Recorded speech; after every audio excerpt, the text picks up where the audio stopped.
Hey everybody, this is Retro Handhelds 24, making a follow-up video from yesterday, going over some mid-range budget handhelds. I mentioned in my last video that I was going to go over the Retroid Pocket Mini and the Retroid Pocket 2S. Um, I got the Amberneck Cube too. I want to go over that one too because those are really good, especially if you can find them on sale like I did. I know the 406H has the better joysticks, and the 4:3 ratio 4-inch screen, which is great too. But the 1x1 is really great for especially like Game Boy games, old school Nintendo games, Super Nintendo, just because you could take the most advantage of that screen because you could just stretch it, but it still looks great. But I want to start with this guy. So this is the Retroid Pocket 2S. This is a couple years old. I think 2 years old. Still love it. It's great. I love the color. This was only less than $100 when I got it, and it's really worth the money. It's got a lot of bang for your buck. It's got a micro HDMI out, USB-C, and at the bottom you got your little card for the SD cards, the micro SD card slot, which is nice too. It's flush. A lot of people were complaining about the minis SD card slot, and as you can see, mine is flush. Like, they were saying a lot of them, this would stick out. I don't know why. I have my SD card there, which is completely full. Thinking about switching it out because I have no room on this little guy anymore. I have to like delete stuff to make room, on both the SD card as well as the internal storage. It's only 128 gigs, which is just not enough. But as you can see, like it sits flush. Maybe it sticks out like a tiny bit, but I mean, it's hard to see. Like, to me, it feels like it's flush. So I don't know if there was a defect with the other ones, but yeah, mine is completely fine. Both of these have 3.5 headphone jack, which is great in case you have old school headphones. Bluetooth's just gonna drain power, and these things got both of these have 4,000 milliamp hour batteries. These have, which is crazy, 5,200 milliamp hour batteries. They're actually bigger than the 406H, which is strange. Like, why would they put a smaller battery? I think it's only 5,000 in the 406H. Don't ask me, it doesn't make sense. And this is like, obviously it's smaller than the 406H. It's like the 406H is wider. It still has like the same kind of layout, ergonomics and all that, but it's bigger. Why would you put a smaller battery in there? But whatever. I still have yet to purchase that. I'm thinking about it, but with everything that's going on with the tariffs and everything, I might just wait. Plus, Amberneck's going to come out with like a new version probably of this design with a better chip, because that's just what they do. It'll most likely be slightly more powerful, probably not as powerful as this, but maybe just under it. But hopefully they keep this kind of layout and just have that as standard. Maybe improve it a little bit with the start and select, maybe put them at the top. That would be cool. They do tend to respond to feedback just slowly. But yeah, let's start with this guy. So I want to show this guy off, it's the weakest, obviously. It's only got 4 gigs of RAM. I forgot the chip inside this. It's not the T618. It's weaker than that, but at the same time, it's powerful enough to emulate some GameCube, maybe some PS2, but I wouldn't even go that far. But what I want to show this off regarding what it can do is that, as you can see, it has Wi-Fi, so it's still Android, right? There's what is it, the Magic Mini X28 that just came out with a I think it's like 2.5-inch screen. It's just a mini handheld, but it's Android based, except it doesn't have a touch screen. And I think it's like 60 bucks. And a lot of people are like raving it, but at the same time, if you want to, since it's Android based, if you want to access the menu, or you have to hold this down, and then I think to use controls you navigate with this, and or you have to hold on Y. It's just bonkers. I mean, I know it's saving money, but this is like, if you can still get this for 100 bucks or less, it's totally worth it, especially in this color. I just find it like so awesome. Like, I don't know if the camera's gonna pick up like the transparent green the way I see it in my kitchen, but it's nice, and it's got really good speakers for such a little handheld. But what I want to show off is what it can do besides some emulation. So we're in my kitchen, we're the furthest away from my router, and like I said, I have decent internet, and this thing, like I'm gonna do is just do a little speed test here. As you can see, Retroid Pocket 2S. Let's see if you, sorry guys, I don't mean. So it looks like we're averaging almost 300 down, and we're getting 41 up. Okay. So I did research on the PS5 for the PX Play. So if you're interested in streaming from a PS5, because I know most people have them, you only need 100 down, and believe it or not, only 5 megabits up. So this is well surpasses it, right? The screen is 680, or I think it's 480p for this screen. So it's not like, it's not 720 or anything like that. It's gonna be low res, but it's 3.5, so it's a small screen. And I actually have the old Xbox Game Pass app on this, the one that the actual app, so and it still works, believe it or not. Now, I don't have an Xbox or anything, so I have the cloud gaming pass. I just want to show this off a little bit. Just basically what it's like to stream on it, because I love streaming. I really think that if you have decent internet, streaming is the way to go to play these AAA games on any sort of handheld. I understand handheld PCs can handle most AAA games at a certain frame rate and a certain resolution, and you have to like play with the settings. Even like the high-end x86 handhelds, they still have like their issues with what they can do without streaming. And actually, an x86 handheld is the best to stream on because the decoding time. I was wondering about my Steam Deck, why it was the best to stream on. Well, it's just the decoding. It just decodes better than the Android handhelds. However, Android still does a great job of streaming, even on this little thing. Okay, so let's get in here.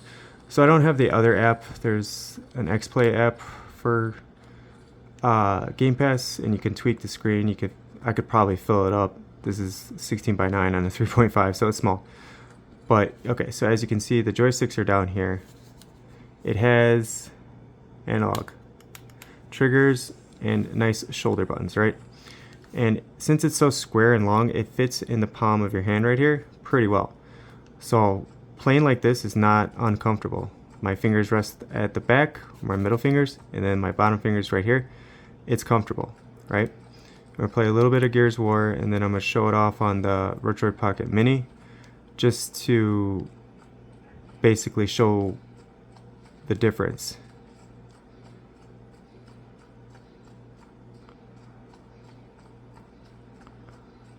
What was it? A to hold on. And right now, the Retroid Pocket's mapped to the actual controls, right? You hear that? What the hell's that sound? It's just the wind. I mean, listen to that. That's what volume is that. It's a little more than half, and it's like pretty loud. So the speakers on this is actually really good. Those are drones. Oh, shit. Now, Excuse the language. Now, what you want to do with this is up to you. But the fact that the speakers are like top notch, I mean, it does make the gameplay a lot of fun because you could get pretty immersed in the game on a tiny little handheld. The only thing that's kind of weird about it, since the D-pad's on top and like what I'm doing right now is switching guns, it throws everything off. Oh, and I just died. Okay, well, that was terrible. But you get my drift. Like, to play games on this, it's pretty good to stream on for such a little handheld. It's just a bonus feature that it can do. Um, but as you can see, like this 60 hertz screen, it works pretty well. Like, I'm not gonna complain about it, but I mean, it's just a bonus. It really is. And like you've seen with the internet, this can't have like a Wi-Fi 6 antenna. I'm pretty sure it has a Wi-Fi 5 antenna, but still, I was getting almost 300 megabits down, 40 up. It's great. It has no trouble streaming. It's just a bonus feature that you could do with something like this that costs less than $100. As well as play PSP, GameCube, you know, Dreamcast, all those little emulators you can play on this, no problem. GameCube, you're gonna have to like tweak it, play with it, see what works. Not every game's gonna run full speed, but most games will run 30 frames a second. Dreamcast, you won't have any problems.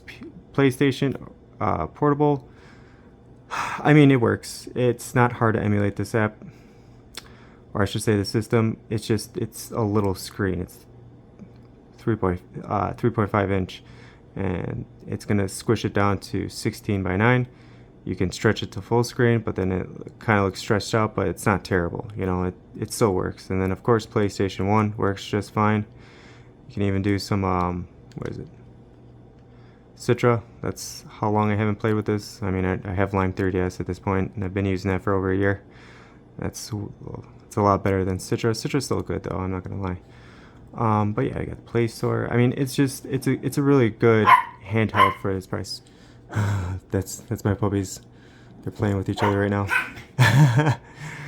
I'm gonna make a video of them soon. They're just little rascals.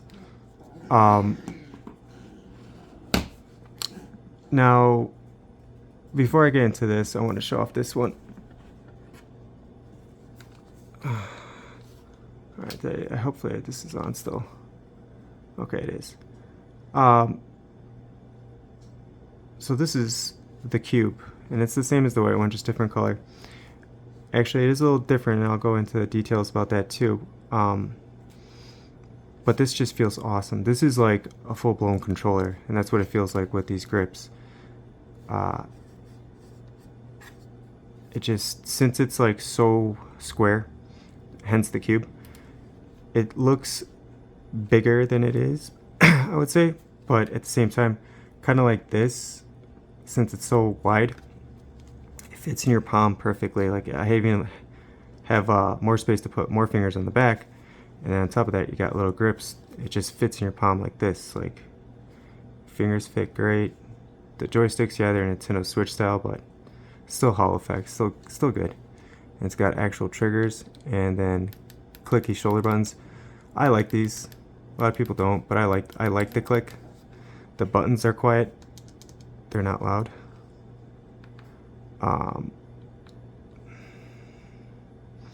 The screen is not bad. I think it's 1:1, but I think it's 720, so it's almost high def. Well, it's technically high def, but it's not as good as like the screen on this, I'll tell you that.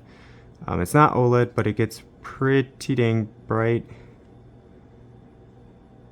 I mean, just on camera alone, you can see like, ooh, it hurts.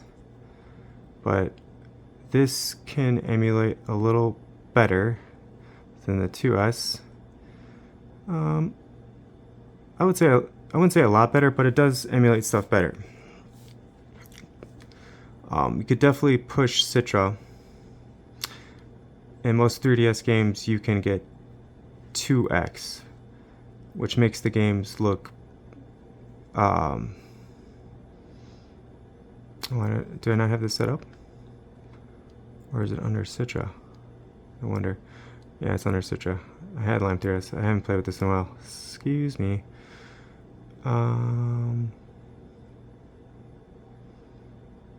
Let's show off. I mean, all these games are like straight up gonna get me in trouble. Oh, whatever. Let's just play. But see how it just loads this up and then it's touchscreen too, which is great.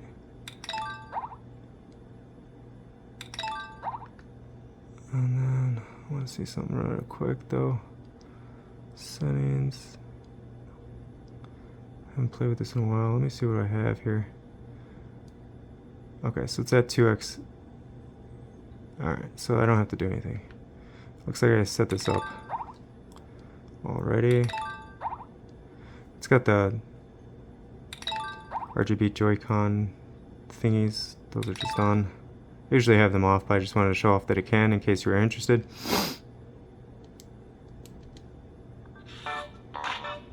And these speakers get really loud too. Oh boy.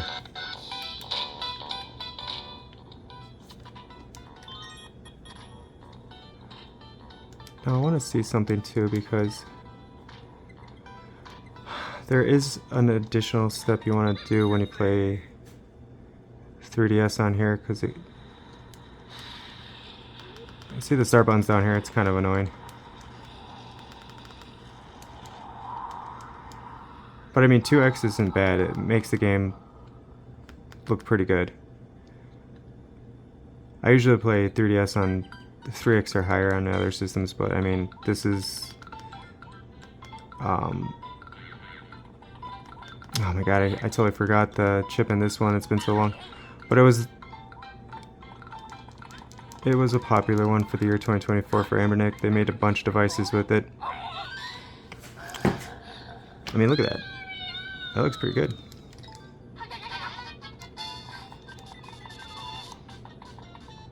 But there is a setting here. I think I have it checked off. You just want to make sure you have compile shaders or synchronized shaders. Less stuttering that way. And you'll see if I have it on or not once we start playing. You see it's started right there. I'm not sure if it's on. It does make a difference. Also, this has a performance mode. There you go. So make sure that's on high when you play 3DS, because you're going to need it. Shouldn't have any problems.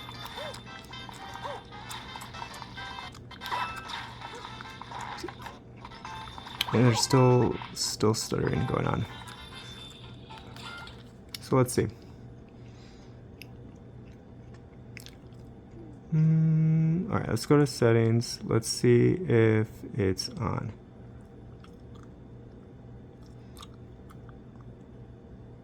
There it is. This one.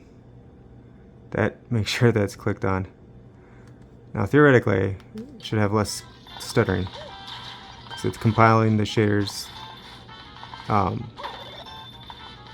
at once instead of like as you go into a level, it just starts loading them in there, and that's why it will stutter. Whee! I mean, who doesn't love Mario? I'm not gonna show too much of this because who knows, I'll probably get flagged. But, I mean, look, it runs perfectly. There's just settings that you gotta do to make sure that they're checked off before you can actually play it.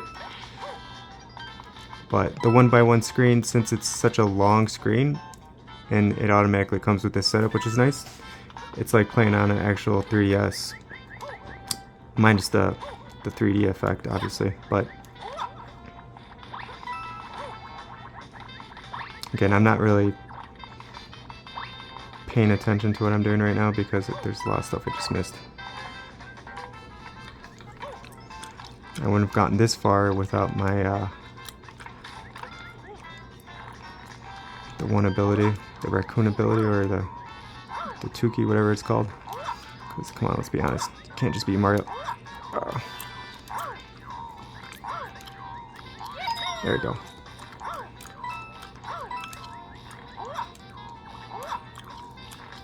I noticed that you have to go more in the middle to do that big jump. Maybe this will be it. There you go. Yeah, you need this ability. Whee! Got him. I mean, yeah. This I got for less than 100. I got it on sale. Same with the white one. I wouldn't pay more than that for this, especially now. Because you can't really do much more than 3DS is like the highest emulation. You could get away with GameCube and stuff like that, but I think this is worth it for just 3DS because there's a lot of games on here that you saw I haven't even played. Didn't have a 3DS growing up, so now I can experience it however I want, basically, with a better screen. Again, minus the 3D effect, but I do have 3DSs. I have several of those. I'll make a video of that too. Alright, this one, okay. I'm gonna pause the video and then I'm gonna get the other things I want to show you. Because this one, right here, this one has light bleed, this one does not, and there's a way to see if your device will have light bleed or not. Amberdick did something to change the inside parts to help out with the screen not having the light bleed, and I'll show you what I realized, because this one, the red one doesn't. This white one does a little bit, not bad, but a little bit. And this one's actually heavier than this one. I don't have a scale to prove that, but I can feel it in my hands. So just give me one brief moment, I'll be right back. Okay, so this is my Anker portable charger. It's the 1200 milliamp. It's the cheapest one. But man, oh man, is this thing worth it. It does 65 watts out max, and it's got 2 USB ports. You know, you could charge it as well as you can output a charge. But what's cool about this thing is it's got a screen, right? On the screen, you know, it's just basic. This thing, I don't know how, but it knows what wattage to put out to any device that demands it. So really quick, this is just a side note. I got that for like 30 bucks. It's totally worth it. So for the 2S, right, it's not going to require a lot of juice. So right away, it's only putting out 7.9 watts, right? And it even tells you the time that it's going to take to fully charge it. Not that it's going to take 5 hours, but because this is almost at 100. It's just that there's 5 hours remaining charging this at 8 watts. And that's cool because that only requires that. If we go to something like the Retro Pocket Mini, it might have a higher charge rate and the Anker will know it, which is crazy. It's cool to test devices that way because nope, it looks like this one's taking less power. It's at 99%. 5 watts, 4.8. This, you can hear the fan on this one. It's set to performance and high fan for a reason I'm going to show you in a minute though. But okay, anyways, the point of this, in case you're interested, there's a way to tell. So this one, like I said, is lighter, but it doesn't have light bleed. This one does, right? And there's a way to see. So besides the weight, what I noticed, I'll bring this up. Yeah, it's a good angle. So right there you can see the charging light, right? But what you can also see is that, and hopefully you catch this on camera, is that there's a little light bulb in there, right? I don't know if you could see it. I could see it in person. I'm trying to show it as best as I can in here. But there is a little light bulb, and you can almost touch it. Okay, and it's showing that it's charging, right? This is actually charging at 9.4 watts. Okay, but regardless, that one has light bleed, this one does not. Now what's crazy is, yeah, you can see there's no light bulb, right? It does have the light, right? You can see the light in there, but you can almost like, yeah, that's a good shot right there. You can see the internals as well. Like there's no light bulb. So whatever they did to help with the screen from being pushed against, they took, besides the light bulb out, they did something else. It is lighter. There's no light bulb, right? But there's no light bleed. There's nothing pushing against the screen as much as the white one, which is crazy. But quality control, right? It is what it is. It's just in case you're interested, if you're wondering like how they fixed it, they just removed the light bulb and something else in here to make this lighter, or whatever they did. But I did notice right away when I got this that it was lighter. There was no light bulb and there was no light bleed, which is crazy. But yeah. And then I want to show off the Retro Pocket Mini. Again, this video, all my videos are way too long, but it is what it is. A few things. The first thing I'm going to show off is we'll do a little bit of PlayStation. Okay, so this is a 3.7 inch screen. The fan does not need to be on like that for this. Let me turn that off because we're just streaming. But I do want to show some emulation on this because there was a new video I saw the other day, and I gotta get this link in the description. Hopefully I will. Of how to set this up if you have Android 10 still on it with the Uzui emulator. I'll show that momentarily. And I was getting really good performance out of some hard to run games on this. I wouldn't say better than my Odin's or the Evo for that matter, because I was testing that out last night and that was really good too. Alright, what was I playing? Oh, this will fade away in a second. Evil Within. Okay, well, whatever. I guess we're playing that. Alright, as you can see, like, this gets better speeds up and down than the 2S, and you know, as you can see, there's no problem with the movement. You know, it's a little aria. But it's hard to play on this, like, right? Like, come on now. Like, what? The ergonomics, like, this sucks. Like, I have to, like, cramp my hand up to, like, play. Right? So I got this off Etsy for, like, 15 bucks. And what you do is you just pop it in there. And now with these ergonomic bumps, we have, like, a PS5 controller. And the difference is amazing. Granted, you are playing on still a small screen, but it's, you know, it's a lot better. It's way more comfortable.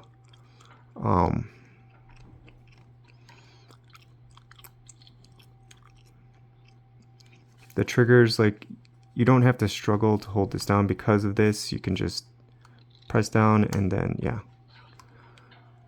You know, and the joysticks, again, like the whole PS5 controllers, got to get used to this instead of this, but that's still not that bad. It's a lot more comfortable than it was before, and it's an accessory, yes, I know, but it's totally worth it.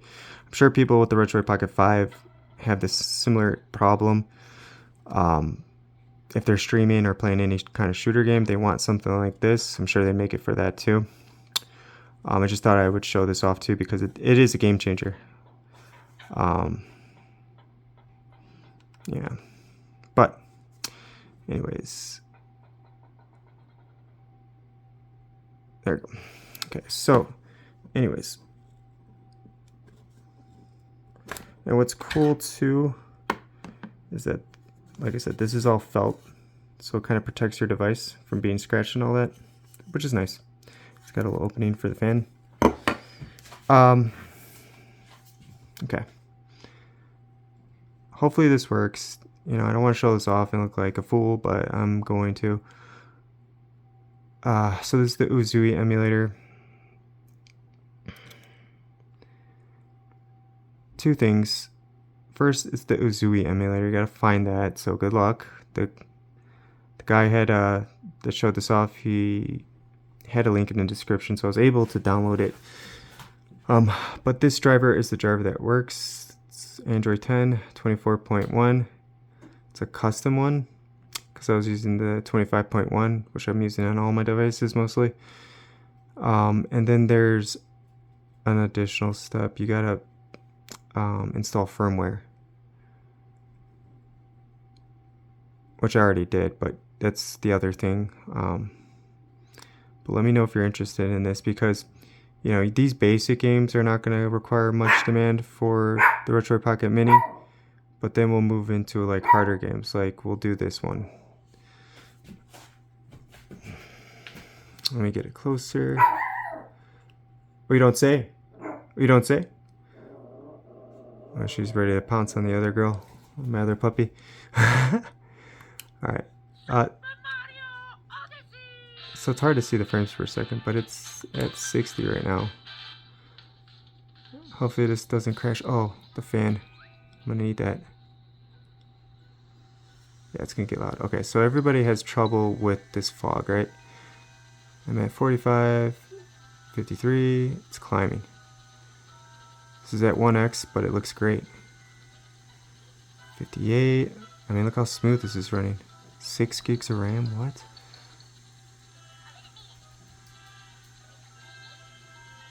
Sorry if it's out of focus.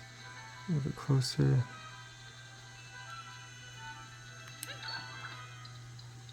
So what's cool about this, because you could just you could throw your hat.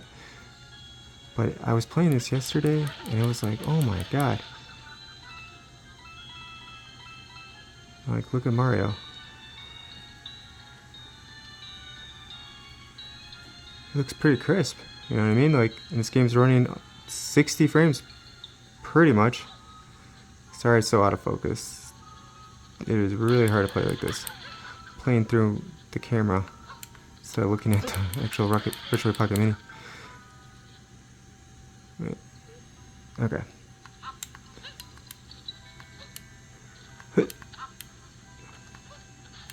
Excuse me for the bad gameplay. Just want to keep it in focus as much as I can. But okay, we've been playing for a good, what's it?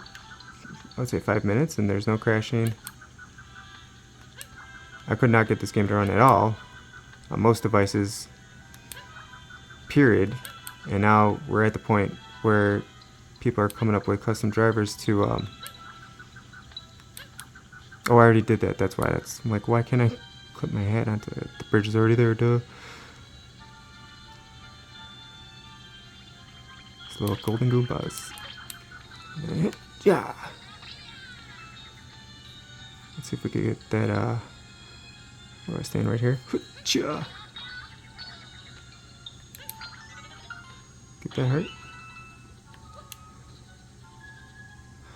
I mean, we're getting, at some points we're getting over 60 frames. It's crazy.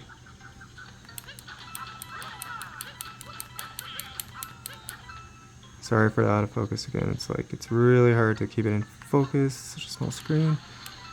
But, I mean, as you guys can see, like, I'm not having any stuttering or issues.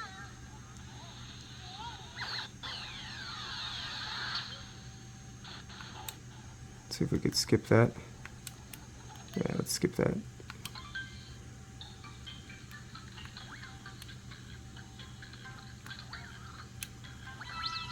Yeah, so it works. Like, it's crazy. I'll try to test more games out. I feel like this is a demanding game for such a little device. But I guess people are going really hard with the Retro Pocket 5 and pushing that thing to get the most out of it. And this doesn't even have Android 13, which would help with the drivers. It just has a custom driver and it works. Now I feel like the Retro Pocket 5 is going to definitely be worth the money because you get those 2 extra gigs of RAM. And that will definitely help, especially a lot of people are emulating later on that. I know I keep talking about it, but... Oh wait, I gotta get out of here. Nope, I'm back. But the fact that I could play this on this little thing, like, we've come a far way in emulation.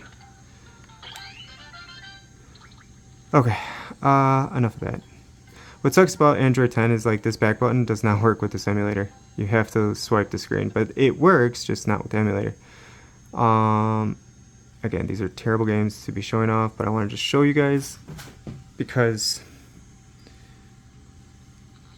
it's just so awesome that like this is, and also that firmware like adjusts the screen. Obviously it's 4:3, but makes it like not as stretched. Whatever it does, it makes it look, I don't know, like it was native 16:9, but made for 4:3, which is crazy. So it doesn't look like Mario was stretched. It's not going to look like Samus is stretched.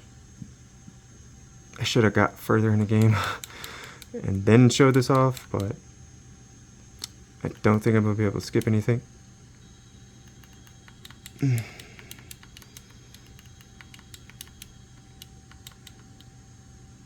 can hear that fan going, whoo!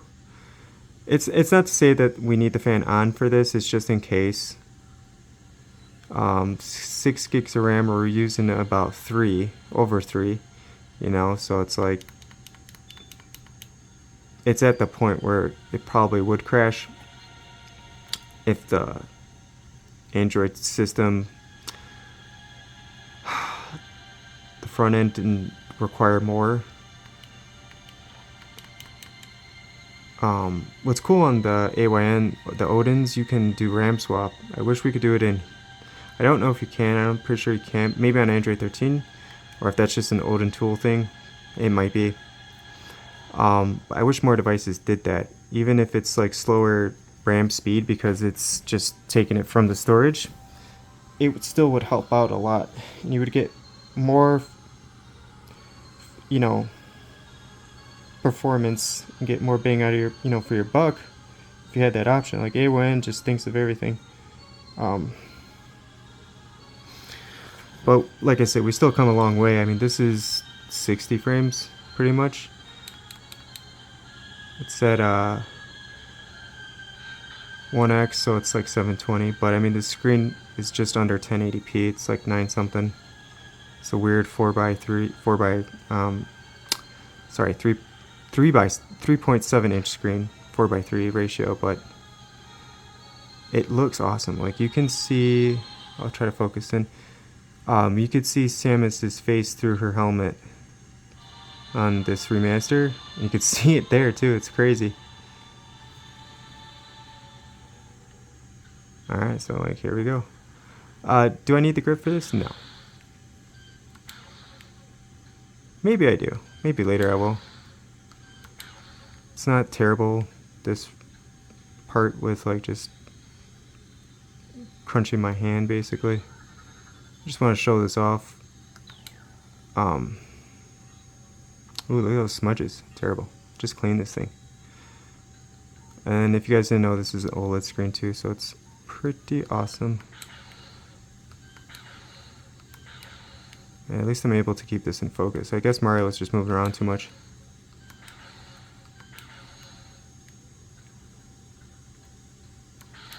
I mean, at this point, this shouldn't be too impressive because, like I said, people have Linux running on here and getting Xbox to play, or emulating Xbox, as well as more demanding games.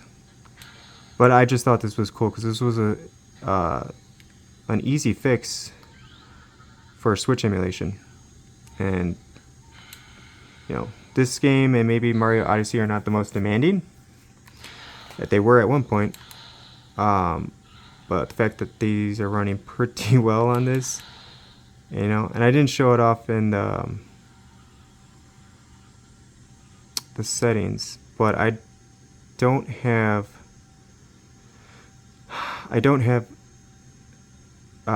this turned on, the Adreno only. I have that turned off, and it works really well.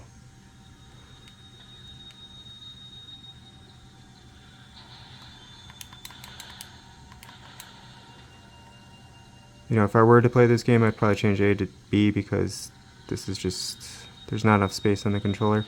Or maybe I would just use the grip. I like having that option, but you know.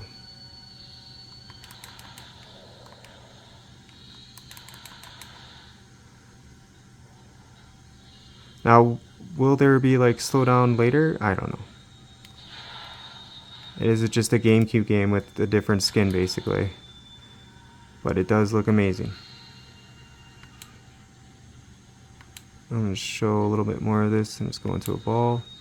Oh yeah. Look at that. That looks awesome. Like, it's so crisp. You don't have to. You don't have to play this like at 0.75, 0.5.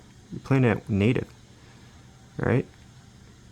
And since it's such a small screen, it looks even like more crisp than the Switch does. I don't know about putting it in dock mode. I don't want to try that. Probably will crash because I mean, look at the memory. It's nice that it shows that, but you gotta keep in mind you only have 6 gigs of RAM, so the other two are 2.5 or 2 3/4 are being used for other things. There's nothing else running in the background of this, at least maybe just the PS Play app, but you don't have a lot to work with when it comes to using this emulator and having something else running in the background. You just want to make sure nothing else is running in the background. But I mean,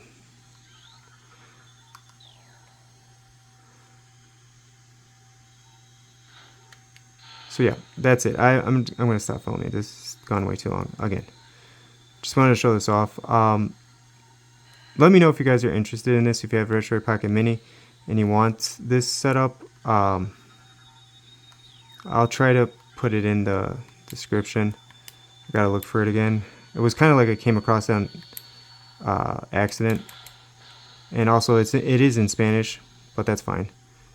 You know, there's subtitles, or in case you do speak Spanish, you're even better off. But it was very straightforward. You just download the Uzui. At this point, probably be APK, and then you have to install firmware. The files all come together, so the GPU drivers in the file thing, you just get it from there and then install it into the emulator. And then the firmware is just it's the only firmware. You just install it on the emulator, and then you have like pretty solid Switch performance. I will put more demanding games on and see what we can get out of this thing, but I thought these two would be a great way to show it off, just to show basically what it can do. I mean, I'm going into a ball on purpose just to see if it would cause any stuttering or any, because it is like an animation that's forced all the time. But no, I'm not getting any slowdown or anything. So it's cool. Is it perfect? I don't know. It's pretty perfect so far. Am I going to play Switch emulation on this like this? Probably not, because, you know, I just probably won't. The fact that I can, I love it. I love having that option. Yeah, there's nothing else in the background. So yeah, that's it. There is it, Azui and Tutu. I think it's Blackhawk. Let's see. There's the GPU driver that comes in the files, and then there's the firmware that you have to install too. And then you just fiddle with the settings a little bit. Like I said, you turn off that Adreno only. That's the name of it, Azui Blackhawk Reborn folder. That's where I got all the stuff for this, and it works great. So if you made this far, thank you again for watching. I'm going to try to post more videos about, I have other handhelds too, like more budget ones, which are great too. But I thought for these mid-range ones, I mean, the fact that if you have good internet, Game Pass, if you have PS5, like, you basically have the ultimate like handheld. Like, growing up, we had Game Boys and Game Boy Advances, and I wasn't really there for the 3DS and stuff like that, or the DS, but playing a PlayStation 5 game on something like this it's unheard of. Right? You don't think. And then, like, the whole thing with streaming, again, you only need 100 megabits down and 5 megabits up to have 1080p. And the screen can't even do 1080p, but I have it streaming at 1080p, right?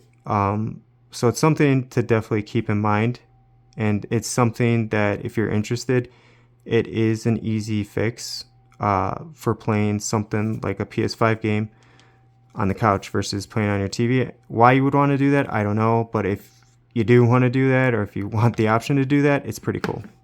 So thanks for watching. You guys have a good one, and take care. I'll see you on the next one.